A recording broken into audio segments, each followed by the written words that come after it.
Olá, eu sou Felipe Recondo e este é o Sem Precedentes, o podcast do Jota em que nós discutimos o Supremo e a Constituição. No programa de hoje, a crise da semana. Bolsonaro demite o ministro da Defesa, general Fernando Azevedo, e os comandantes das três forças pedem demissão em solidariedade por rejeitarem pressões do governo por mais apoio político das Forças Armadas. Um momento sem precedentes na nossa história republicana. E o Supremo Tribunal nessa história? Como reagiu naqueles instantes em que pairava em Brasília a dúvida sobre o que viria depois dessa inédita renúncia coletiva? Assistimos nessa semana a um silêncio incomum no tribunal. Ministros que costumam reagir aos fatos políticos da semana quase em tempo real, nada falaram. Em parte porque o ministro da Defesa, o ex-ministro da Defesa, Fernando Azevedo, atuou como um agente pacificador. Ele conversou com os ministros da Corte para dissipar qualquer cheiro de politização das Forças Armadas. Disse ele a alguns ministros que a renúncia dos comandantes das forças era a prova de que Marinha, Aeronáutica e Exército não embarcariam em projetos golpistas. Somente o ministro Marco Aurélio se manifestou em entrevista ao jornal Folha de São Paulo, mas as declarações não encontraram eco no tribunal e nós vamos falar delas aqui também.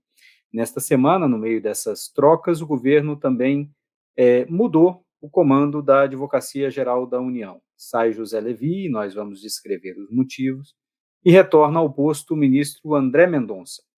O que essa mudança significa, que explica a saída do ministro Levi, e agora o que esperar de André Mendonça, também de olho na sucessão do Supremo Tribunal Federal. Em meio a toda a turbulência, voltaram algumas especulações sobre estado de sítio e as críticas de Bolsonaro às medidas restritivas impostas pelos governadores dos estados para enfrentarem a pandemia da Covid-19. Para comentar essa semana turbulenta, com um olho na Constituição e outro no Supremo, o time completo: Juliana Cesário Alvim, do UFMG, Diego Werneck, do INSPER, Tomás Pereira, da FGV Direito Rio. Tomás, vamos começar por descrever um pouco essa semana turbulenta.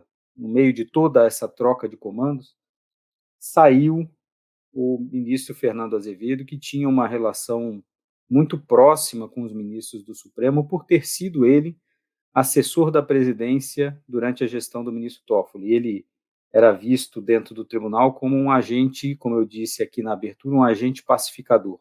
Às vezes bastava uma ligação dele para um ministro do Supremo, no meio de uma grande crise, para que os ministros se convencessem de que estava tudo bem, estava tudo caminhando normalmente. E agora, o Palácio do Planalto perdeu essa ponte. Essa ponte com o Supremo vai ter que ser reconstruída. Da mesma forma, o ministro Levi era também uma ponte com o tribunal.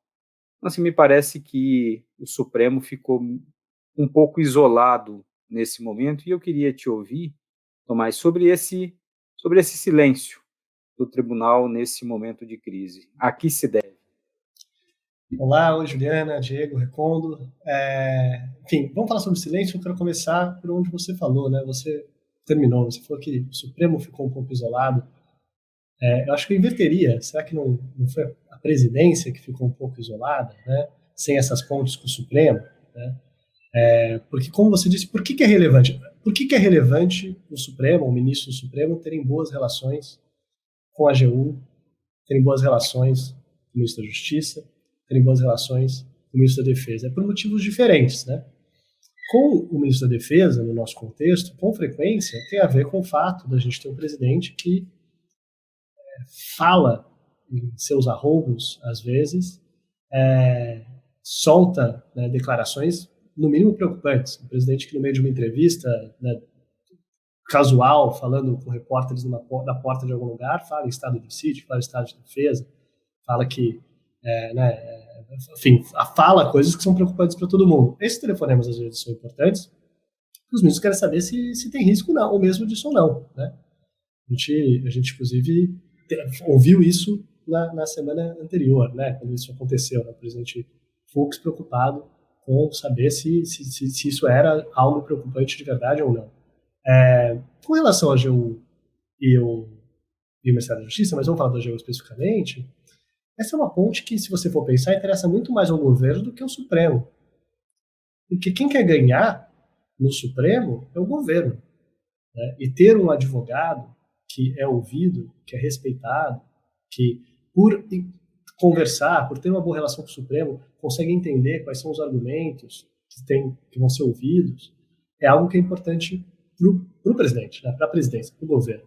Então, eu só queria chamar atenção para o fato de que, salvo a situação extrema de efetivamente a gente partir para, né, uma quebra institucional, né, o Congresso sendo fechado, o Supremo sendo fechado, algo desse tipo, o governo precisa ganhar, o presidente precisa ganhar no Congresso e o presidente precisa ganhar no Supremo. Será que essas mudanças fizeram com que ele tenha mais chances de ganhar? Com que ele vai...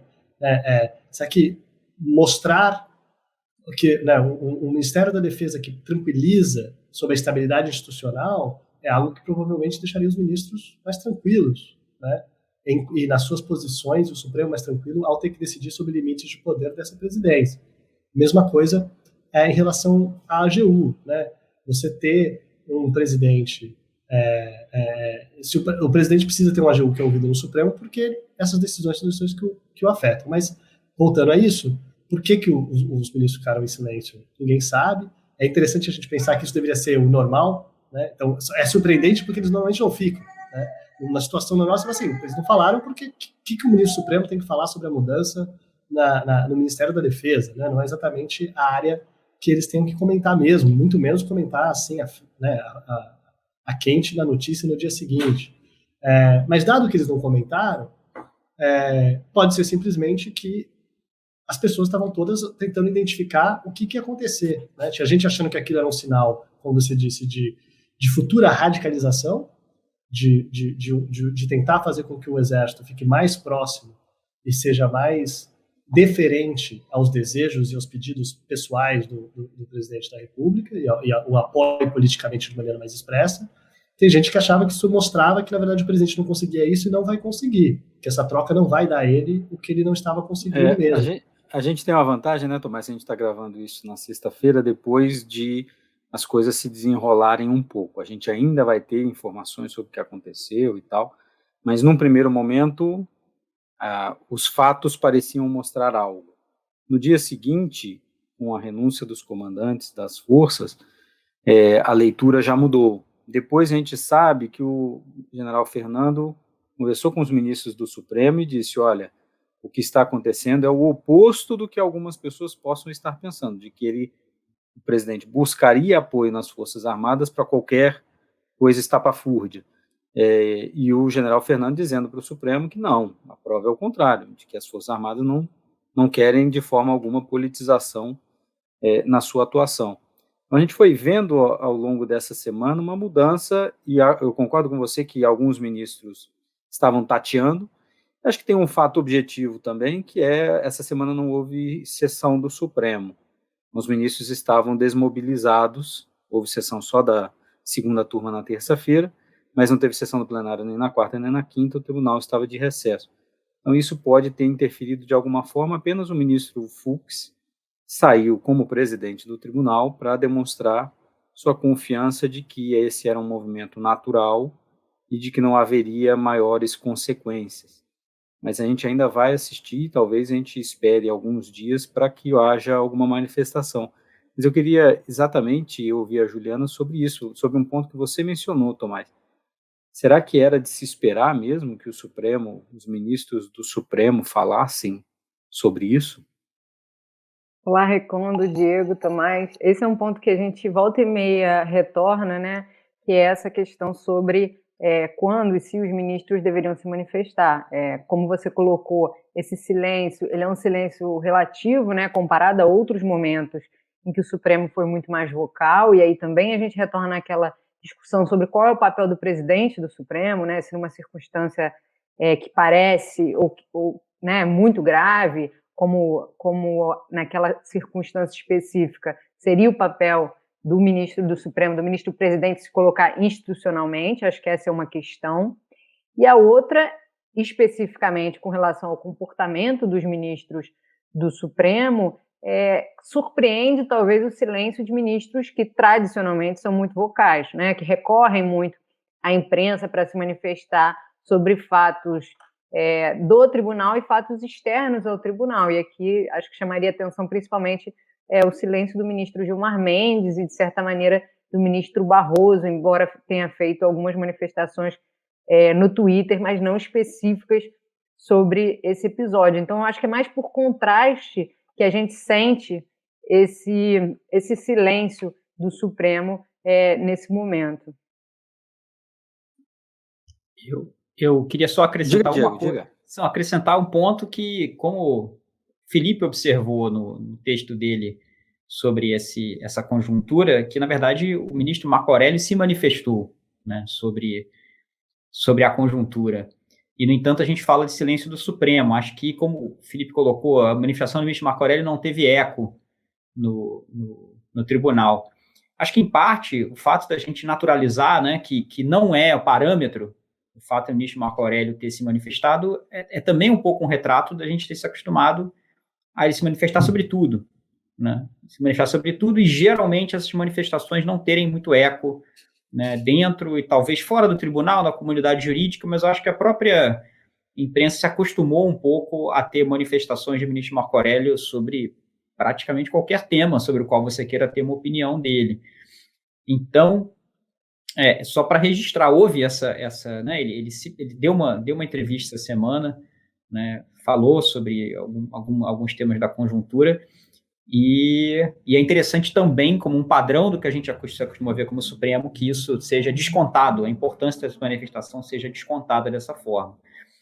E uma coisa também... Sabe, Diego, desculpe te interromper, mas sabe que a gente estava falando isso aqui antes de gravar, revelando aqui um pouco bastidores.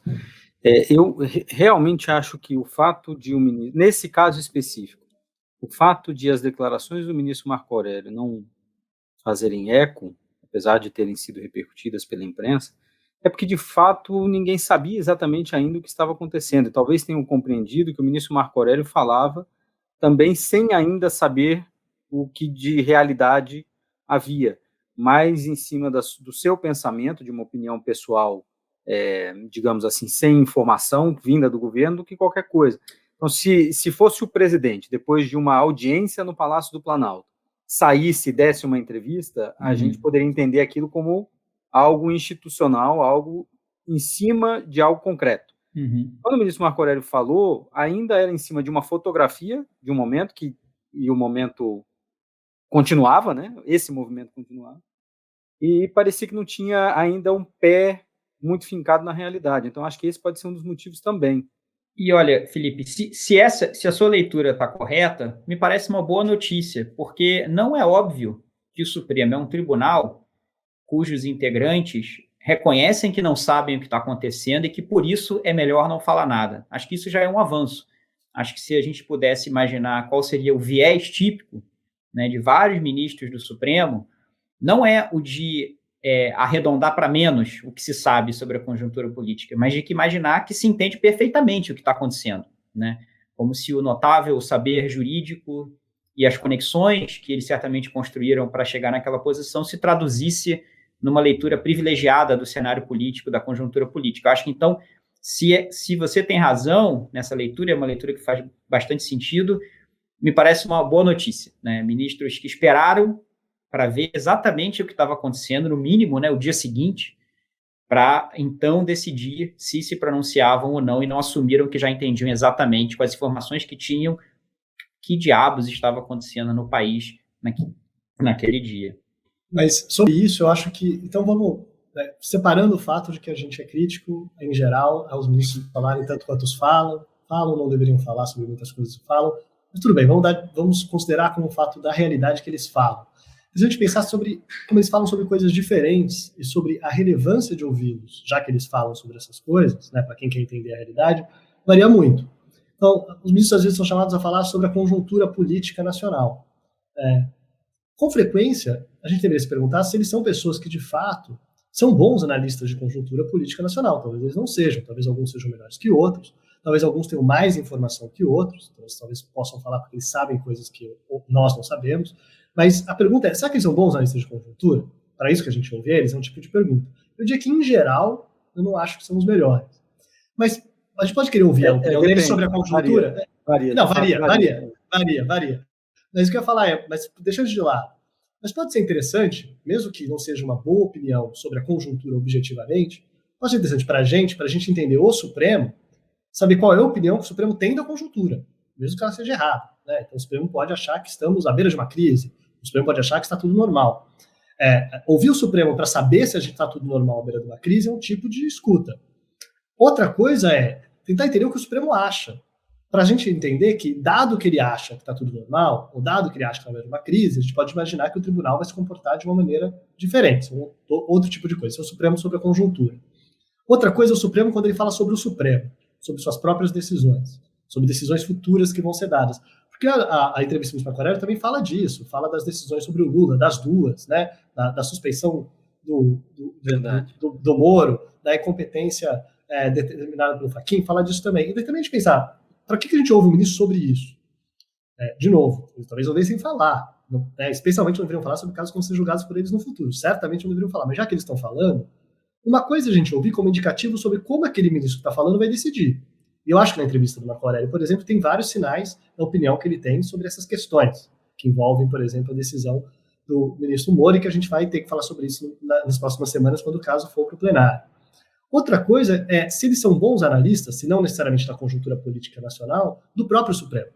Se entendendo a entrevista deles, a gente consegue imaginar não só como ele vai votar, mas como ele que está lá dentro enxerga a probabilidade de como o tribunal vai decidir. E, de novo, alguns são melhores analistas do futuro dos seus colegas do que outros. Então, de tudo isso, na entrevista, o que eu achei de mais concreto é sinalizações de como o ministro Marco Aurélio talvez vote concretamente em casos futuros, exatamente. E talvez seja exatamente o mais errado, o que talvez ele menos deveria estar falando na imprensa sobre decisões de seus colegas, e não sou só eu que acho isso. Como o Diego já perguntou no passado, se a Loman, se ministro do Supremo é magistrado, se a Loman se aplica a ministro do Supremo, é o que a Loman diz que juiz nenhum deveria fazer. Então, mais acrescente a isso a camada do uso estratégico das opiniões, né? Seja pela opiniões relativas à conjuntura ou opiniões relativas a casos passados ou futuros do tribunal, né? Em que medida ele está querendo ser um bom analista, né? Fazer uma descrição acurada do que acontece no tribunal, ou em que medida ele está querendo incentivar uma certa conduta, né? Ou uma certa leitura do que está acontecendo no tribunal. Então, nesse sentido, também tem essa camada, né? Não só no tribunal, né, só complementando, né, incentivar, e também, às vezes, como ele retrata o que aconteceu no tribunal para a opinião pública, né? Então, deslegitimando certas decisões, dizendo que certas decisões foram, na verdade, heterodoxas, ou que estão fora da interpretação estrita da lei, esse tipo de posição que às vezes a gente vê. Às vezes ele não vai influenciar os seus colegas, mas está tentando afetar a opinião pública sobre a decisão dos seus colegas, o que, como eu disse, a gente estava dizendo também, é muito problemático. Construir uma narrativa, né, em torno de uma decisão. Foi mal, Diego? Não, tranquilo. Pensando no que vocês estão falando, e como a gente não tem certeza de quais os objetivos de uma declaração, né, às vezes a declaração pode ser dada porque eu acho que vai acontecer A, eu não quero que A aconteça, aí eu falo que tem que ser B. Né? Então, pensa nisso no cenário político. Se os ministros do Supremo tivessem se pronunciado, por exemplo, falando sobre, né, a democracia brasileira não está em risco, chega um ponto que você já não sabe nem mais o que significa, né? Se para eles terem dito isso é porque eles estão preocupados que está em risco, né? Acho que a banalização das manifestações e a bagunça que é esse tipo de instrumento que muitos ministros se habituaram a usar torna muito difícil a gente saber exatamente o que significa mesmo uma manifestação como essa. Diego, sabe que a gente pode avançar aqui e depois falar de estado de sítio, inclusive a manifestação, Tomás já mencionou isso, do presidente Bolsonaro sobre estado de sítio, mas é engraçado que os presidentes da Câmara, por exemplo, sempre têm um pudor muito grande de usar a palavra impeachment. Quando eles usam pela primeira vez, eles não têm como voltar atrás mais.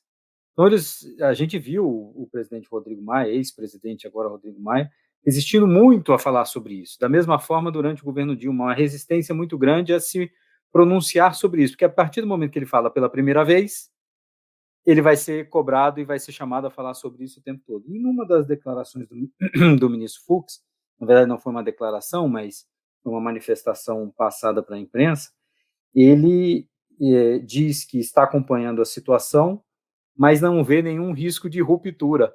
É isso, se você fala, não vejo nenhum risco de ruptura, é porque esse assunto está no ar.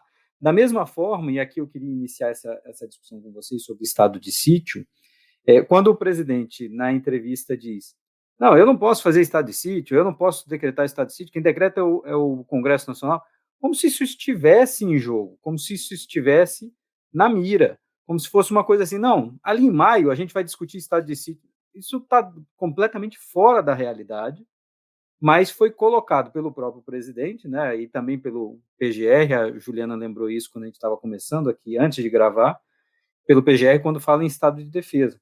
Então, eu queria voltar a esse assunto, a atingir esse assunto com vocês, falando de estado de sítio e falando especificamente de uma DPF que está em tramitação no Supremo e que trata desse assunto. Diego, você quer falar? Não, esse tema aparece nessa DPF que o presidente Bolsonaro assinou, né, que o ministro Marco Aurélio era o relator, que nós mencionamos na semana passada, que o ministro Marco Aurélio extinguiu o processo em julgamento do mérito, considerando que o presidente Bolsonaro não teria capacidade postulatória. Né? O que acabou gerando o cargo do ministro da AGU, porque o presidente Bolsonaro se sentiu desprotegido pela falta de assinatura do ministro Levi. Desculpe te interromper, Diego. Não, é importante colocar isso porque teve uma grande implicação para esse cenário, né? Entre essa reorganização, né, dos cargos de ministérios dessa semana, teve esse caso do Levi que tem a ver com isso, né? Então, diferente das outras coisas que estão acontecendo, embora do ponto de vista do Bolsonaro pode ser uma questão mais geral de quero saber quem está do meu lado e quem não está. Mas essa ação falava também, usava argumento de estado de sítio, né? Porque dizia que certas restrições que os governadores e municípios impõem são do tipo que só seria admissível pela Constituição com a decretação do estado de sítio. Então, o argumento é mais ou menos estado de defesa, né? Então, o argumento... acho que era estado de sítio mesmo que diz na petição. A petição falava estado de sítio... Eu acho que expressamente porque diz que e aí só o presidente da República teria competência para isso. Certo. Tem essa escadinha de restrições em caso de emergência que a Constituição prevê, né? E o estado de defesa, estado de sítio, e a escadinha inclui restrições mais graves a direitos, como locomoção, associação, reunião, sigilo de correspondência, e o argumento era, se eu só poderia fazer isso, né, nesse tipo de cenário, por que o governador pode fazer sem decretar estado de sítio? Então, mais uma vez, trazendo para a conversa esse tipo de agenda, né? Então, a agenda é pensar sobre isso. Agora, por contraste, mas temos que pensar sobre isso. Uma coisa que eu acho que é importante só falar, né? Essas expressões estado de sítio, estado de defesa, isso são procedimentos estritamente regulados pela Constituição, né? Não é acho que às vezes se confunde na cabeça das pessoas, assim, uma coisa de... Existe essa opção de apertar o botão da emergência que o Bolsonaro faz sozinho. Se ele tiver apoio, né, dos militares, ele aperta o botão e acontece o estado de... Isso não é assim. Embora, né, esses procedimentos eles funcionem de um jeito em que primeiro se decreta, depois o Congresso decide se vale ou não vale, são procedimentos de emergência extrema, né, você não pode decretar nenhum dos dois sem seguir certas etapas. Então, você tem que ouvir o Conselho da República, o Conselho de Defesa Nacional, né? E esses conselhos, eles incluem a participação do presidente da Câmara e do Senado. Então, tem as premissas objetivas, né? Fora os critérios. É que no Brasil, em 2021, a gente não pode confiar muito nos critérios substantivos. Mas veja, Diego, até o próprio presidente, mesmo usando o conceito estado de sítio dessa forma, falando abertamente, ele mesmo disse, essa situação não está posta, esses critérios não estão dados. Ele mesmo mencionou isso. Então, mesmo que a gente não possa confiar tanto assim, mas ele mesmo falou, assim, isso aqui não existe neste momento. Sim. Eu acho que a gente tem que lembrar só assim, desculpa, Diego, que tem alguns critérios que são específicos e alguns que são vagos o suficiente que poderia ter discussão. Claro. Né? Para estado de defesa e estado de sítio. Então, um é invasão do território nacional, guerra declarada, é evidente, né? Se isso acontecer, a gente não tem muita discussão se aconteceu ou não aconteceu, em geral. Outra coisa é quando fala em calamidade de grandes proporções, né, ordem pública, né, fala, né, ameaça à ordem pública. Então tem alguns critérios que são vagos o suficiente. O que eu vejo lá, vamos falar nos limites da Constituição. Tá? Lá dentro está nas cláusulas pétreas, direito de viver, bem como o direito ao trabalho, a dignidade. Quando se fala em estado de sítio, a pessoa fala que eu não posso decretar. Quem decreta é o parlamento. Não existe isso aí. E mesmo estado de sítio, eu tenho limites. E é para uma situação complicada, de distúrbio, de desordem, de qualquer parte do Brasil. Agora não pode. Decretos municipais, como diz aqui, simplesmente ir além do estado de sítio. Mas eu acho que eu quero voltar para o Diego. Mas o importante é que tem controle, né, Diego? Mas eu acho que você está falando sobre isso. Deixa eu... Meu ponto só sobre isso do controle, Tomás, é que se você imagina que existe a necessidade de ouvir previamente um órgão que inclui Arthur Lira, né, e Rodrigo Pacheco, você não pode imaginar que é uma questão do Bolsonaro contar os votinhos ali dentro, né? Eu tenho voto do ministro da Defesa no Conselho da República. O que eu quero dizer é ele precisa de apoio do Congresso para fazer isso, né? Esse que é o ponto. Ele não ia conseguir fazer, não é medida provisória, né, que você faz, acorda no dia seguinte, decide fazer e vê o que acontece, já mudou o status quo a ponto. Você vai ter que sentar, por alguns dias que seja, né, para conversar com os presidentes da Câmara e do Senado. E um presidente da Câmara que tem pedidos de impeachment na mão, né, contra o presidente, ou seja, não são votos desarmados. Não precisava nem ir tão longe, Diego. Acho que é só o seguinte, vamos usar o exemplo do estado de defesa, né, que o presidente decreta. Mas ele decreta o estado de defesa e o Congresso tem que apreciar em 10 dias. Até 10 dias, né? Pode ser antes de passagem. E ao apreciar, pode recusar, né? Então, imagine qual que é o impacto político de um presidente que tente fazer isso e a medida dele seja derrubada 1 dia depois, 2 dias depois, que seja 10 dias depois, né? Mas imaginando que se o Congresso não tiver nem topando essa aventura, né, o que vai acontecer, na verdade, vai ser talvez muito mais rápido do que isso. Acho que o equivalente como é que esse presidente governa depois? Né? Então, a não ser que a gente esteja falando de golpe mesmo, que não vai ter isso, porque daí o exército vai estar na rua, vai fechar o Congresso, mas se a gente está imaginando que o mínimo de normalidade está sendo mantido, é o contrário. Um presidente que faz isso e perde é o equivalente no sistema parlamentarista, me parece, de um voto de desconfiança. Era o que se falava aqui, inclusive. Ele não teria hoje voto para aprovar um estado de sítio nessas circunstâncias. Ele sabe muito bem disso, tanto que negou a possibilidade disso vir acontecer. Não faz sentido. E isso sem falar na discussão toda de controle judicial que viria numa circunstância dessa, né? Não só em razão do procedimento que tem que ser seguido, mas da própria ideia de que tem que ser motivado, de que tem que ser proporcional. Então, né, aquilo que a gente já falou aqui, qual o sentido de decretar qualquer um dessas situações de emergência, considerando, inclusive, que o governo federal não renovou o estado de calamidade, que seria algo prévio, menos danoso, né, do que esses mecanismos que estão na Constituição.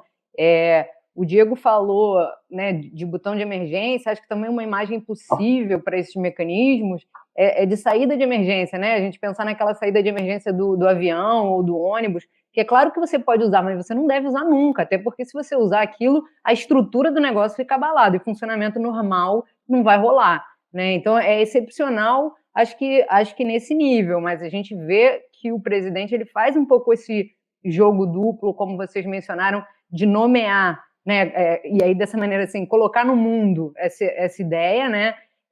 Como uma possibilidade, ainda que seja dizendo que é impossível, negando essa possibilidade, mas ele nomeia, ele coloca no mundo e ele traz, né, para o espectro da plausibilidade, mas ao mesmo tempo ele acusa estados e municípios de estarem fazendo isso como seria absurdo, né? Então ele vai pelos dois lados, né, da possibilidade dele, mas do uso como acusação para os demais que não teriam a competência para fazer, e pelos dois lados ele está colocando essa ideia dentro, né, de um quadro de plausibilidade, como se fosse uma coisa que existisse, né, para ser usada. E como a gente está defendendo aqui, é uma coisa totalmente excepcional, né?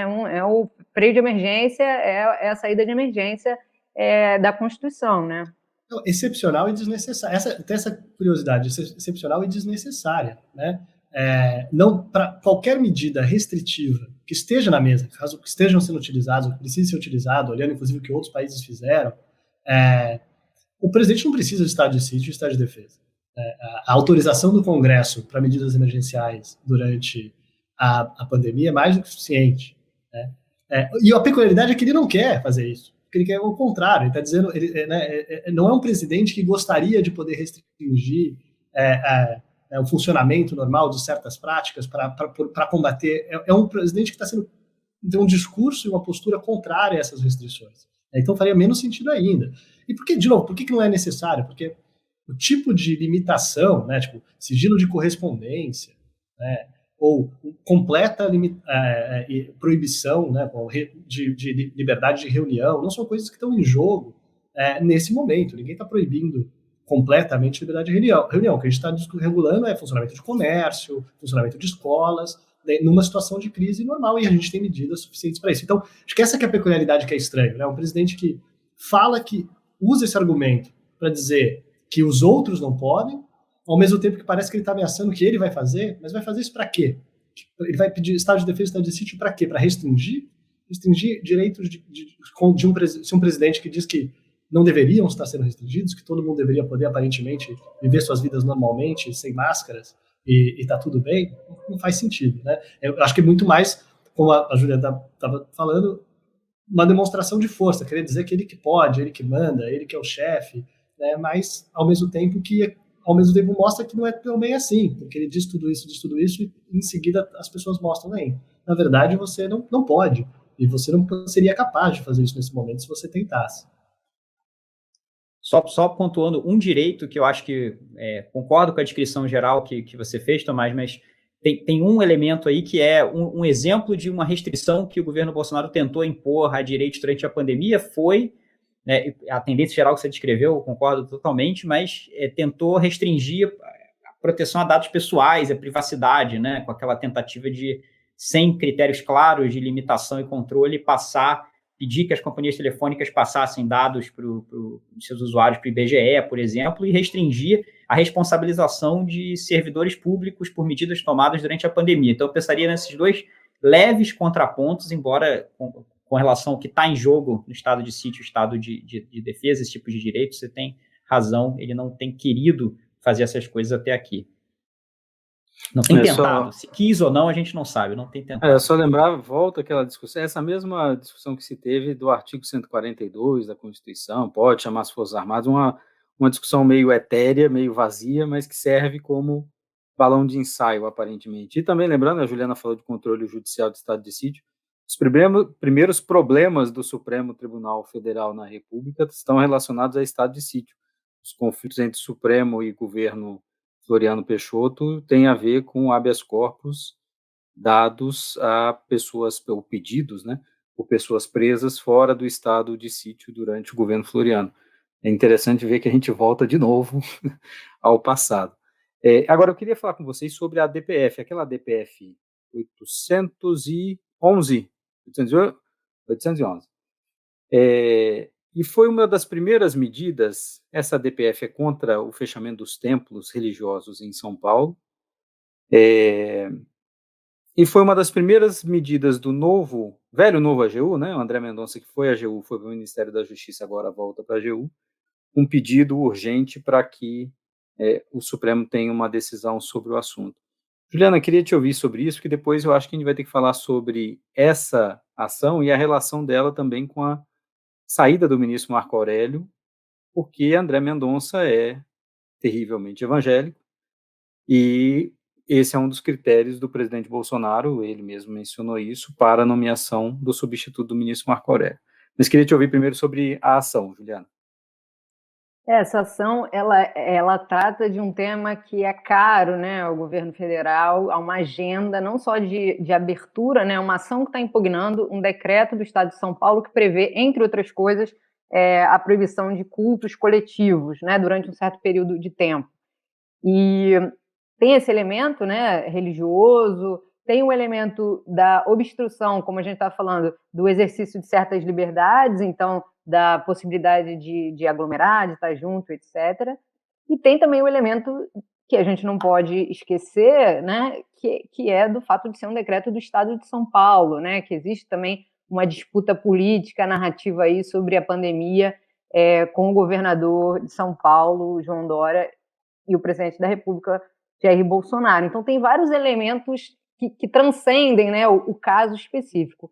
E essa ação foi proposta por partido político, visando a declaração de inconstitucionalidade desse decreto especificamente, então mobiliza a questão do feriado da Páscoa, da importância desse feriado para as religiões, mas ao longo desse processo, que é um processo recente, né, que foi proposto por volta do dia 20 e pouco de março no Supremo, que está a relatoria do ministro Gilmar Mendes, ao longo desse processo esse objeto vai se expandindo, né? A PGR traz isso e a AGU também, de que esse processo não seria apenas para esse decreto específico de São Paulo, mas visando a também resolver essa situação com relação a decretos de outros estados e municípios que estivessem regulando essa questão da atividade religiosa durante a pandemia. Então, é um caso específico que tem uma série de desdobramentos e repercussões em questões que o transcendem, né? Questões maiores que são caras ao governo federal. Duas coisas me chamam a atenção sobretudo nas manifestações. A gente teve, depois da inicial, né, que a Juliana descreveu, a gente teve as manifestações do PGR, Augusto Aras, e do novo velho AGU, como disse Felipe, né, o André Mendonça. E duas coisas me chamam a atenção na manifestação da AGU. Né? A primeira é reforçar uma coisa que está na inicial, mas que é interessante vinda da AGU, que é o diálogo com as decisões passadas do Supremo, decisões que foram derrotas importantes para o Bolsonaro em 2020 com relação a medidas locais de controle, né, de circulação, comércio, no contexto da pandemia. Então, duas coisas aparecem nesse diálogo com o passado do Supremo. Primeiro, o argumento que o Supremo usou lá atrás tem que estar embasado em ciência. Né? A gente quer que as medidas do governo federal estejam embasadas sempre em ciência, e o André Mendonça cita várias decisões do Supremo nesse tipo 3, né? As envolvendo federação e a DPF 672, relator Alexandre de Moraes, mas é um conjunto, um mapa de ações e decisões do Supremo que reforça essa ideia de que, né, não vamos tolerar medidas restritivas ou ausência de medidas restritivas, qualquer política que não seja embasada em argumentos técnicos científicos. E agora o André Mendonça usa isso contra essa restrição, né, aos cultos presenciais nesse período, alegando que não tem embasamento científico. Mas aí eu chamaria a atenção e faria uma crítica de que ele, na verdade, radicalizou no sentido oposto, né? Porque o que se dizia nas decisões do Supremo lá atrás o governo não dá nenhum sinal de que se importa minimamente com o conhecimento, o que sabemos hoje sobre o vírus, o que pode funcionar, não tem nenhum respaldo técnico à posição de não fazer nada do governo, por exemplo. E a petição do André Mendonça transforma isso em: se você não tiver o argumento científico que mostre exatamente por que, né, de forma totalmente comprovada, que impedir a aglomeração é fundamental para combater a disseminação do vírus, então não tem embasamento científico. Porque, na verdade, né, é a única maneira de entender a crítica de que não tem embasamento científico qualquer em você restringir cultos, como qualquer tipo de aglomeração. Então, me parece que ele está radicalizando a direção oposta. Né? Eu quero que você me diga onde está a ciência que mostra que é fundamental, indispensável, está comprovado que vai ter esse efeito que vocês estão pretendendo. Essa é uma coisa que eu destacaria. A outra que eu acho que é importante nesse diálogo com o Supremo do passado, que a gente já mencionou aqui em programas anteriores, se você ler a descrição que a petição da AGU faz das decisões do Supremo, ela mostra como é falsa a posição do presidente Bolsonaro com relação a essas decisões. Que ele sempre dizia no ano passado, o Supremo disse que agora quem cuida da pandemia são os estados e municípios. Mas veja, se você ler o que André Mendonça escreveu, está dito ali exatamente o que o Supremo disse. Não, é uma questão de competência concorrente. Quais os critérios dessa competência concorrente é um outro problema, mas, né, tem dentro de cada esfera de competência, os 3 entes podem adotar medidas com restrições justificadas pela proteção à saúde. Então, assim, se a petição da AGU está certa na sua descrição, e eu acho que ela está, o presidente Jair Bolsonaro está errado, né, em tudo que ele vinha falando sobre a posição do Supremo. Acho que, mais uma vez, essa contradição na manifestação do governo. Diego, com relação a essa relação, né, dessa manifestação com o que está pendente no Supremo, você tinha chamado a atenção mais cedo para o fato da outra ação que existe sobre a relatoria do ministro Cássio Nunes, né? Sim, uma DPF que diz respeito, de maneira mais geral, a vários decretos municipais, estaduais, que restringem, né, circulação e culto em diversos sentidos. Então, é uma discussão mais geral sobre os limites do e aí toca o que pode ser considerado serviço essencial, quais o alcance dos poderes restritivos desses entes locais. E a petição inicial diz que essa questão de agora, na verdade, está contida nessa ADPF que estaria com o ministro Cássio Nunes, mas não foi distribuída por prevenção. Não sabemos por que exatamente não foi distribuída por prevenção, mas você pode imaginar, porque se imaginou que, apesar de ter a ver, né, o objeto dizia respeito a um decreto específico que duraria 2 semanas, e o argumento tem a ver com a importância da Páscoa. A gente pode tentar imaginar por que o Supremo não considerou que era necessário distribuir por prevenção, mas houve essa tentativa. Eu acho assim, o que a gente tem visto, né, é que esses temas aparecem de maneira mais geral, mais específica, e têm aparecido de maneira mais geral, mais específica durante todo esse ano, né? Então, inclusive falamos de 2 decisões aqui, de 2 ações aqui hoje que estão em jogo, aquela que o ex-AGU Levi não assinou, que dizia respeito exatamente a essa relação, o que os estados podem fazer, se eles podem ou não podem determinar medidas de lockdown, tanto por uma questão, né, como você disse, de interpretação dos poderes deles em geral, como também a interpretação da lei específica que foi promulgada pelo Congresso, que regulava o que pode ou o que não pode ser feito na pandemia. E uma mais específica, ainda que é sobre tempos religiosos, né?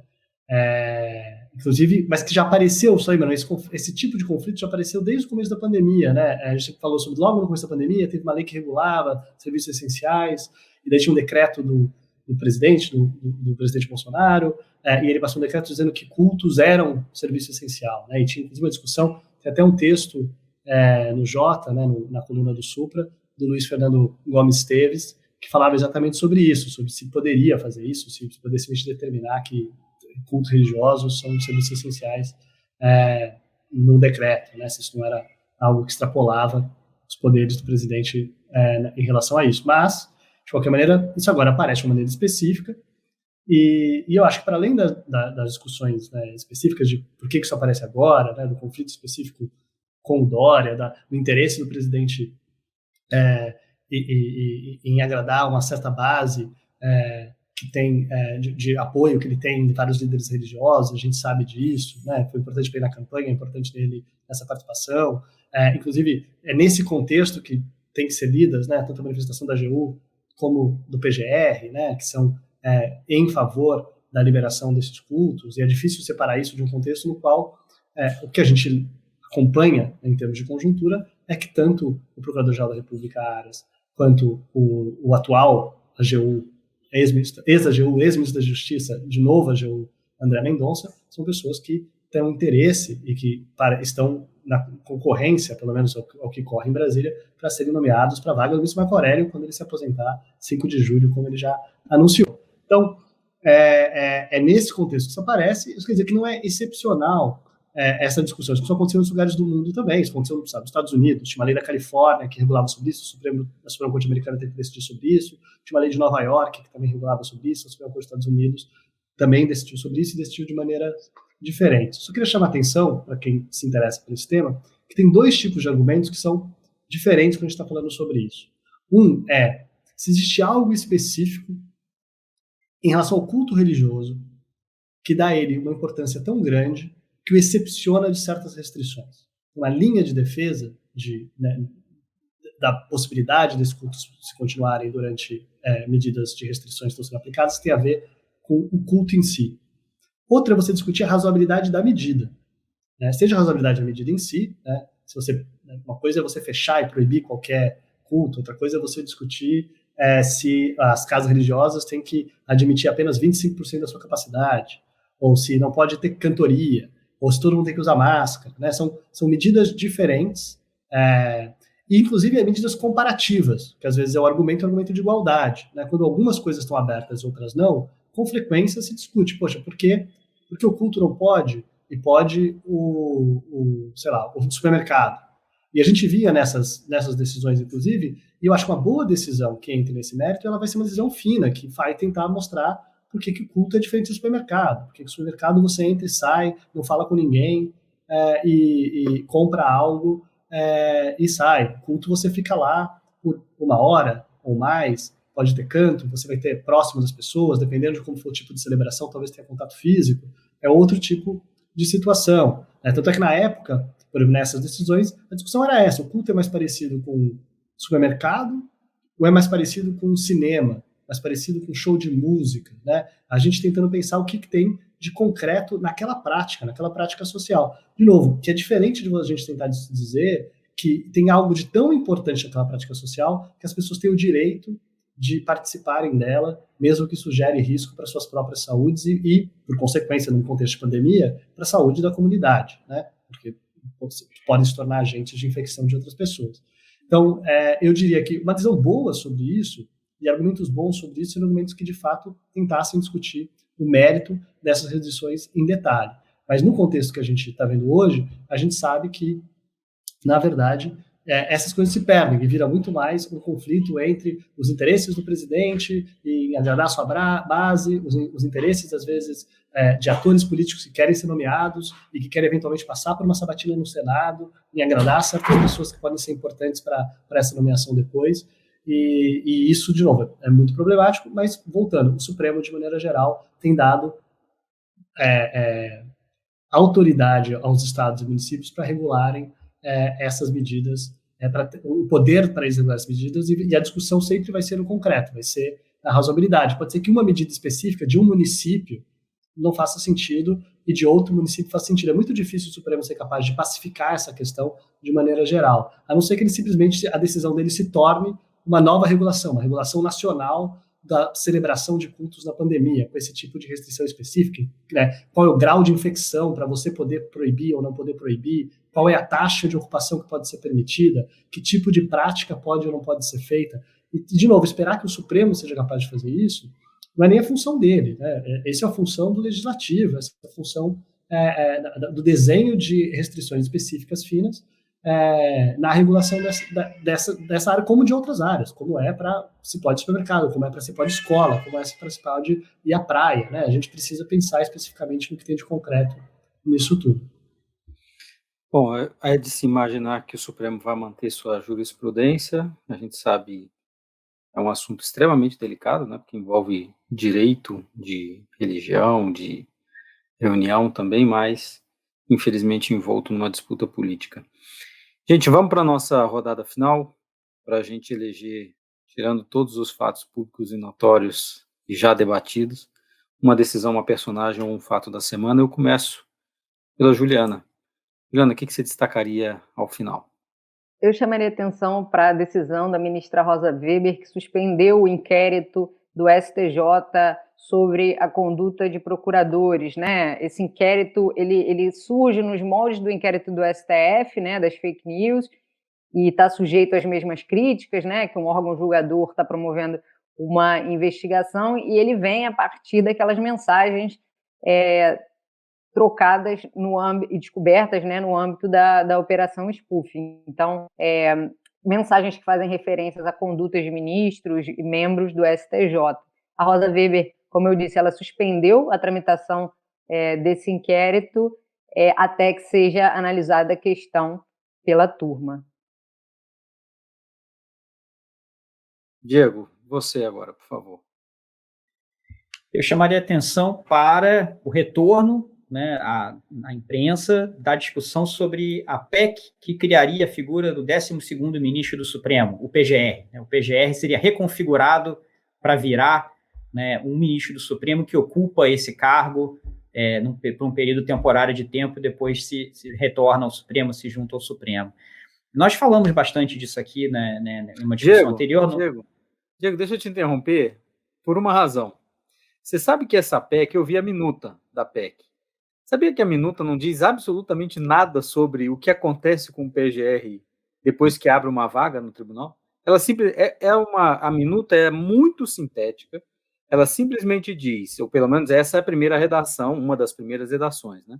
Ela simplesmente diz que o Supremo será composto por 12 ministros, e num outro artigo que o PGR será nomeado pelo presidente da República, dessa forma ou daquela, que vai integrar o Supremo. Ponto final. A gente não tem a menor ideia se o PGR entra e fica até os 75, ou se ele depois passa para a cadeira de algum ministro, se ele quiser, quando alguém se aposentar. Então, por isso que eu te interrompi, porque, assim, não necessariamente ele vai ser temporário. Eu acho que isso ainda está em construção, e no primeiro texto, ele é totalmente aberto. Assim, você pega o texto e fala, o que eu faço com isso aqui? Eu não tenho a menor ideia de como isso funcionaria. Isso, ouvindo você falar assim, eu fico até angustiado, porque tem tantos elementos para dizer que... Tem tantas razões pelas quais isso não é uma boa ideia, nada do que você está falando, nada do que eu falei. Então, a gente vai ter que discutir muito isso, né? Infelizmente, mas não dá, no nosso tempo não comporta voltar a todas as razões pelas quais parece uma péssima ideia. Mas o interessante é que isso volta numa semana em que Augusto Aras pode estar se reposicionando para essa vaga do Supremo, se você considera essa manifestação dele nesse caso envolvendo a proibição dos cultos presenciais durante a Páscoa, né, nesse período agora. Ele se pronunciou no mesmo sentido do AGU André Mendonça. O tom da peça do André Mendonça é mais religioso, sim, né, dá mais espaço para isso, mas não diria que a peça do Augusto Aras não sinaliza nessa direção também. Então, esse é um elemento que pode estar conectado a essa reabertura dos diferentes caminhos para chegar ao Supremo. Afora um aumento da participação do Centrão no governo Bolsonaro com essa reforma ministerial, o Centrão que não esconde, Arthur Lira, por exemplo, presidente da Câmara, que não esconde simpatia pelo Humberto Martins. Então, acho que a briga está meio aberta ainda. Com todos os indicativos, mas eu sempre erro, então não vou nem falar nome nenhum. Tomás, e você? Um tema que se relaciona, inclusive, com tudo isso, mas que também com a gente falou semana passada, né? A gente falou sobre essas aberturas de inquéritos em relação a pessoas que ofenderam o presidente da República, usando com frequência os argumentos da Lei de Segurança Nacional, um que ganhou notoriedade em parte pela sua peculiaridade, em parte pelo absurdo do que estava acontecendo, eram os outdoors, né, alguns outdoors que falavam sobre o presidente da República, e um no qual falava que não valia um pequeno ruído, né? Eu queria chamar a atenção para o fato de que o Ministério Público se manifestou pedindo arquivamento desse inquérito, corretamente, e é importante a gente ver que, né, por um lado, na prática, o Ministério Público fazendo a sua função adequadamente nesse caso, mas lembrando que não muda o fato de que só de você ter um inquérito aberto contra você, o trabalho que isso dá, o custo que se dá eventualmente, o estresse que isso gera na sua vida, isso ninguém devolve, né? Então isso é um problema. Lembrando que essas aberturas de inquérito vinham no contexto do André Mendonça no Ministério da Justiça, tomando essas atitudes, né? E de novo, tomando essas atitudes talvez para agradar o presidente da República. Se por um lado na AGU ele não vai estar mais nessa situação, então talvez até seja bom para ele em certa medida, né, em termos da percepção pública de alguém que futuramente vai ser nomeado para o Supremo, você não ser visto pela comunidade jurídica como alguém que tem esse tipo de visão em relação à liberdade de expressão das pessoas, dado que você no futuro vai estar sentado numa cadeira decidindo sobre quais são os limites de liberdade de expressão das pessoas, né? Mas eu chamaria a atenção que agora temos um novo ministro da Justiça, que eu não sei como ele vai se comportar, mas não tem nenhuma sinalização, nem para sim nem para não, mas não tem nenhuma sinalização para sim de que a gente vai ver mudança no Ministério da Justiça em relação a isso. Especialmente num contexto em que, aparentemente, o que o presidente da República quer é que as pessoas sejam mais deferentes e façam mais da sua vontade naquilo que ele interessa. E, aparentemente, ser ofendido é algo que ele não considera fazer parte da liberdade de expressão a que está sujeito um líder político. Mas, de qualquer maneira, por um lado, para o André Mendonça, eu diria que talvez seja melhor voltar a AGU nesse sentido, em vez de estar no Ministério da Justiça tendo com os holofotes sobre ele nesse tipo de atuação. Por outro, o que ele fez nesse momento, eu espero que as pessoas não esqueçam, né? Que a gente vai ter que lembrar e a gente vai ter que pensar e cobrar, eventualmente, seja dele como AGU, que vai continuar atuando no Supremo, seja eventualmente se ele de fato for nomeado para o Supremo, passar por uma sabatina e eventualmente for nomeado para o Supremo, a gente vai pensar qual vai ser o tipo de atividade, qual é o tipo de preocupação que ele terá com liberdades individuais públicas. Aparentemente, com liberdade religiosa, ele tem uma preocupação muito grande, né? Tem uma manifestação de que ela, inclusive, deve ser colocada, né? Não pode ser restringida por conta, no momento da pandemia, que isso seria problemático por conta das atividades das pessoas. A gente não viu algo similar no que diz respeito à liberdade de expressão política, de criticar os nossos líderes políticos que estão aí nos governando. Bom, eu dou meu pitaco aqui. Próxima semana o general Braga Neto vai visitar os ministros do Supremo, deve procurá-los para já começar a estabelecer pontes. Lembrando que uma das críticas veementes do Bolsonaro ao general Fernando era a extraordinária interlocução dele com o Supremo, algo que está na matéria da Tânia Monteiro na época. Tânia Monteiro, talvez certamente a repórter, uma das que conhece mais o setor militar da nossa imprensa. E também tem um julgamento importante semana que vem sobre lei de propriedade intelectual, mas isso é tema para a próxima semana. Gente, obrigado mais uma vez. Semana que vem tem mais Sem Precedentes. Obrigado. Até mais. Obrigado, até mais. Se você gosta do Jota, conheça agora o Jota Pro. Informações diárias exclusivas e ferramentas únicas para ajudar a definir os rumos da sua empresa. E com o Jota Pro Tributos, você recebe informações de bastidores e análises do andamento das principais questões tributárias em jogo no país, especialmente as discussões sobre a reforma. Você também tem acesso exclusivo aos resultados dos julgamentos do CARF, do STJ e do STF no mesmo dia em que acontecem. E mais, os algoritmos da ferramenta CARF Previsível permitirão saber quem tem mais chance de vitória nas disputas da casa. São informações que podem valer milhões de reais para a sua empresa a um clique de distância. Jota Pro. Não tome decisões no escuro. Acesse www.j.info/pro e conheça mais.